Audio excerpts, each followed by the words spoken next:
This is Real News Media TV, coverage you can trust. Please like, share, subscribe, and hit the notification bell. Select all for daily news updates. Good afternoon, my Real News Media TV family. Welcome back to the channel for another news update for October 13, 2023. And in the news this afternoon, government to assess how ganja-laced snacks enter in Jamaica without approval. Education Minister Favour Williams says the government will be taking an interministerial approach to determine how cannabis-infused snacks are getting into the island without authorization. Speaking with the news on Thursday afternoon, Minister Williams said Prime Minister Andrew Holness has instructed that Ministers of Education, Investment and Commerce and Health investigate and prepare a report on the introduction of ganja-laced snacks to the local market. So we have to do that and report back to the Prime Minister in terms of our findings and to give recommendations, because obviously there are places that need to be strengthened, need to be tightened so that we don't see these products in Jamaica, she said. Her comments follow an incident last week where more than 60 students of Otoria's primary school in St. Anne fell ill after consuming sweets that included cannabis. The students reportedly purchased the sweets from a male vendor at the school gate. The police have listed Devon Holness of Mansfield Heights in Otoria, St. Anne as a person of interest in their investigation. In the latest incident, Minister Williams issued an alert via X, formerly Twitter, earlier Thursday after a picture of cannabis-infused crackers began making the rounds on social media with allegations that it was being sold on the island. Transport Minister warns PPV operators against the overcharging. Transport Minister Darrell Vaz is issuing a stern warning to transport operators that stiffer penalties will be imposed on those intent on overcharging commuters. The minister, who was speaking at a press conference on Thursday, said the authorities will be taking a zero-tolerance approach and going after those operators who breach the traffic code. It will be zero tolerance, and licenses will be suspended and license will be withdrawn by those who overcharge or continue to breach the Road Traffic Act. It is of maximum importance not only to the government but to the people of Jamaica that we restore discipline on the roads.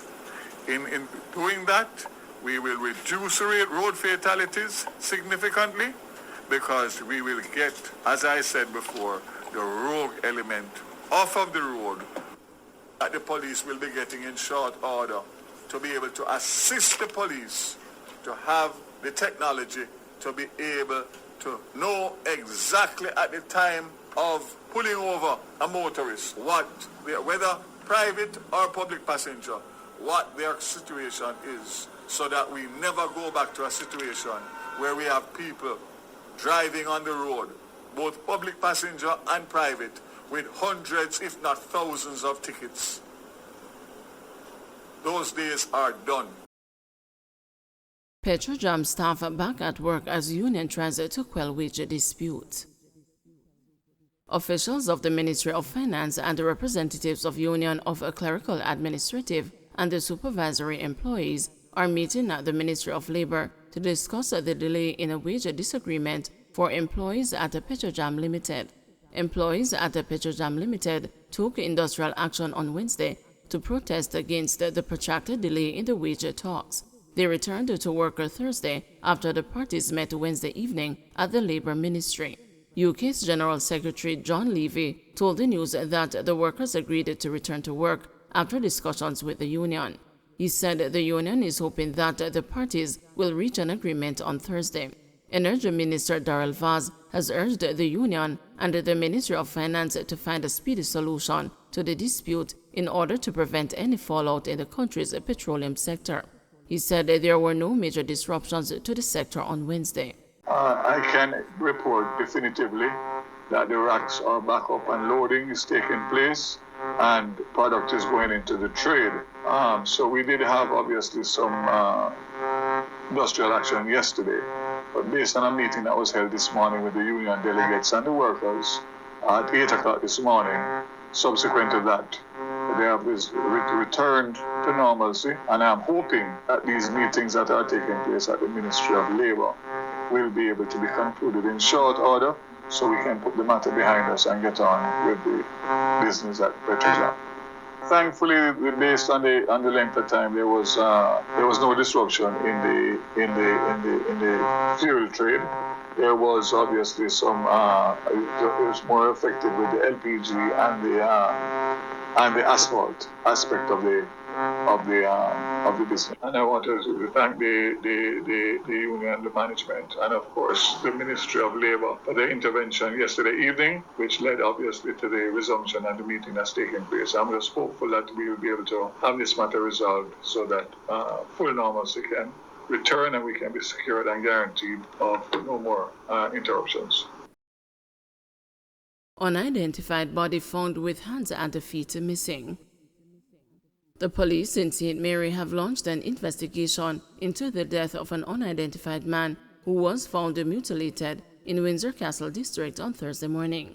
Commuters stumbled upon the body, whose hands and feet were severed, and contacted the police. Investigations are underway to ascertain identity, circumstances, and the motive of the homicide.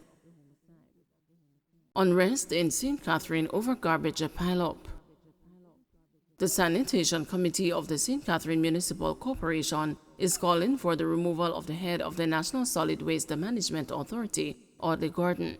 The committee's chairman, Sidney Rose, has cited garbage pileup throughout St. Catherine as the main reason for the call, claiming Gordon cannot manage the post he occupies. We are fully aware that the operational failure which resulted in a backlog is as a result of bad management. Mr. Gordon simply cannot manage and he must be replaced, Rose said. Rose was speaking at yesterday's general meeting of the Municipal Corporation.